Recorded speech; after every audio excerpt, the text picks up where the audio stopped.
Alright, well, where do I even start? It's been way too long since my last video. It's actually been over 3 years, so it feels quite odd and quite unusual to be talking in front of a camera again, but I feel like the time is right and I'm in the right position now where I want to restart DomTalksTech to bring it into the next phase of its journey, and I'm so thankful for everyone who's actually stuck around on the channel, who's continued to support me and watch any of the videos. People are still watching videos today, and I want that to continue. I mean, I'm hugely passionate about tech and I always have been, but what I want to do in this video is explain what's happened in those 3 years, a kind of bit of a life update really, and then we're going to do a bit of a Q&A about things that are new in my life. Huge things have changed. You can see that I'm in a very different setup to what I was 3 years ago. So without further ado, let's get started. If you're new to the channel or want to continue watching these videos, then please do hit that subscribe button, as it really does help the channel keep things moving and growing. So firstly, what has happened in those 3 years? Why have I taken a bit back seat from the channel, not posted anything? In terms of my career, you knew from previous videos that I was attending university doing a law degree, and that was where I graduated in November 2021 now, and just prior to graduation I began my career in terms of the law and the legal sector at Irwin Mitchell as a paralegal in the commercial legal expense insurance team. So I was there from October 2021, and I essentially that is where all my focus was in terms of my career goals. It was on the beginning my legal journey and legal career at Irwin Mitchell, and fast forward some further time, I was very fortunate and lucky enough to secure a training contract, and I started that in August of 2024, and so I'm now on my training contract at Irwin Mitchell. So for those of you who don't know, the way a training contract works is 2 years traditionally, and you move different seats in different departments, and so at the moment I have just finished my first seat, which is in the public law department, and I'm going to be moving into my second seat on Monday, which is in the restructuring and insolvency department. Keen at this point to kickstart this technology channel. I mean, I am so passionate, interested in technology, and always have been. So for me, it's a real, it's not been about kind of being afraid of bringing back the channel. It's just been about finding the right time and when I'm able to bring back the channel. But I'm keen and I'm really wanting to grow this even further than we already have done. So thanks so much, guys. Any questions or comments about that kind of brief life update, then do feel free to message in the comments and I'll try and reply to any of you.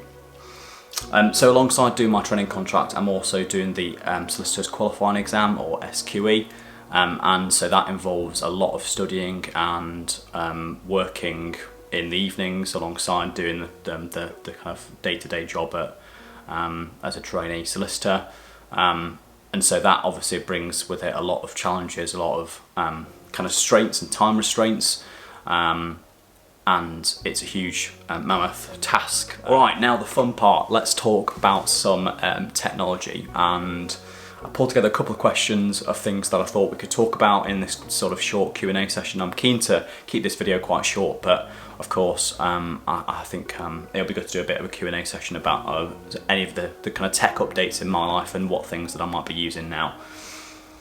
So first question is, what everyday tech do I use the most? So I predominantly use my laptop, my phone and my iPad the most, and many of you might remember from previous videos that I was always an Android person. I always had Samsung devices, but I actually changed to Apple in October 2022, so all of my things now are Apple. I've got an iPhone 14 Pro Max, I've got the iPad Pro, and I've also got the MacBook Pro as well, which I do a lot of my work on.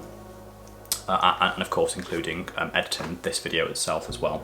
The MacBook Pro itself actually was a really good purchase because I got it from the Apple Refurbished website, and I'd never ordered from the Apple Refurbished website before, but actually it was really good. The MacBook came in crystal condition. It was like basically opening a brand new laptop, but with a significant discount on top of it. So if you are looking for a new MacBook, then do consider checking out the Apple Refurbished website, because the technology on there is just as good, and it is from only the last generation model, or even maybe the same generation model, but just for a discount because it's a refurbished model.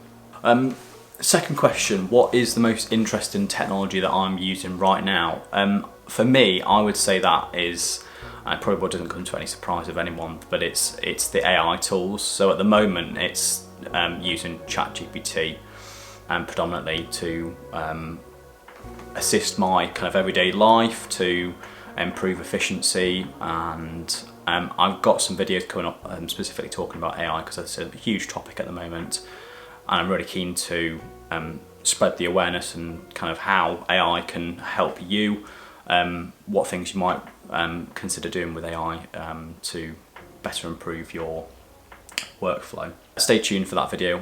It will be coming up shortly, and it will go through use cases of ChatGPT, some of my favourite prompts, and maybe where to get started if you're not familiar or you're a bit nervous about using AI. So on to number 3, what is one piece of tech that I regret purchasing?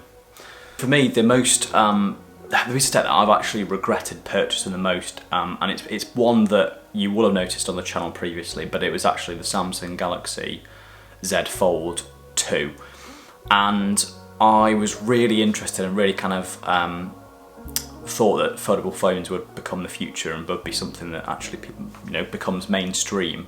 And so I was quite an early adopter of the foldable phone, and I was very excited when I got it, and to be able to have a kind of folding phone in my pocket with a normal phone on the outside was such a interesting concept to me. But actually the soft let it down more than anything, and it was actually getting quite frustrating to have to fold and unfold the phone every time that I wanted to use it. So for me, unfortunately, that has to be the purchase that I regret most. Let me know down in the comments what's your worst tech purchase that you've ever made. Let me know down below, and I'll come back to you, or we can have a bit of a discussion down about it in the comments. And the last question is, am I switching to AI powered devices? Well, at the moment there's a lot of talk about AI, and I've mentioned before that that's my favourite kind of new piece of technology at the moment is using and playing around with AI, getting to grips with everything that AI brings, its challenges, its use cases, its efficiency gains. But have I switched to any AI devices? Well, I haven't at the moment, apart from using Apple Intelligence through my Apple devices. What I would say is Apple Intelligence is really not that good at the moment, but I'm keen to see where it goes. I think it will be useful, maybe with a few software updates, but it's not yet a finished or polished product. I'm interested to see, for my setup, I'm interested to see what Google and Alexa do with their HomePod, or their Echo devices. So Amazon announced their Alexa Plus the other day, which is a brand new AI powered version of Alexa, and that is free to all Prime users. It will be bundled into that, and then Amazon have also promised to release some new hardware later on this year. So that's something to really look forward to. It will be interesting to see how AI hardware devices can actually improve people's everyday lives and make things easier for them. But of course, we'll have to see about that. Same goes for the Google Homes, and of course they've got the old version of Google Assistant, which no longer exists, and Google's focus is now on Gemini. So I'll be interested to see what Google brings out in terms of whether it have a Gemini-powered AI hardware and how that will work in practice. So I'll keep my eyes on that. and we'll see what happens in the future. So that's it for now. I thought I'd keep this video quite brief, but just do a kind of really whistle-stop tour of what's changed in my life, kind of updates, things that are new, where I am in terms of my legal career, and of course if you want me to do any videos that are focusing on that legal sector, getting a training contract and all those things, then I'm open to those ideas. So if you are interested to see that, then do of course let me know down in the comments and I'll be happy to do that. But that's the little life update for now. That's an update on the tech that I'm using right now. Again, let me know down below what tech you're using. Are there anything that I should be mindful of or look out for? But ultimately I'm so glad to be back making videos. I've got some really exciting stuff planned for the next phase of DomTalksTech, and I really hope that you'll stick around for that journey. Now, I want to hear from you in the comments below. What is one piece of tech that you can't live without? And then secondly, what's the worst piece of tech you've ever purchased? So they're the two questions I asked below, in the Q&A session. So do let me know down below in the comments what your thoughts are on that. If you enjoyed that video, please do hit the like button. It does help to boost the video for more people to see. And subscribe if you're new here. And again, you can follow this journey with me, and I would really be very grateful for that. But that's it for now. I'll see you in the next one. Thank you for watching, and I'll catch you soon.